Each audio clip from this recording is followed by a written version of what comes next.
Mga bay, may ginawa tayo dito, no.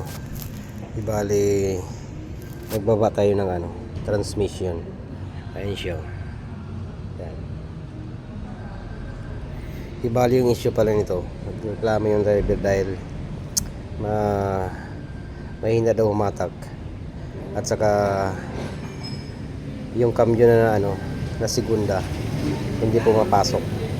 Pumapasok naman siya pag pag nakahinto yung sasakyan. Pero pag tumatakbo na, hindi na siya pumapasok. Malambot naman siya i-cambio. Primera, atras, tercera, kwarta, quinta. Pero yung problema niya, sa segunda lang talaga. Hindi talaga pumapasok. Ngayon, bubuksan natin yung transmission na yan. Ayan.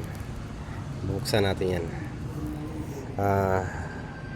Papalit tayo ng synchronizer. At saka dito pala sa issue na na mahina humatak. Ay, ito yung mga bayo. Ayan.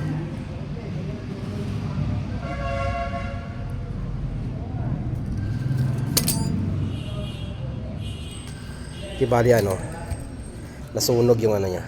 Nasunog yung lining niya. Tapos yung mga spring niya. Ayan pakinggan nyo. Ibali nagsiluwaga na siya. Ayan. Ayan.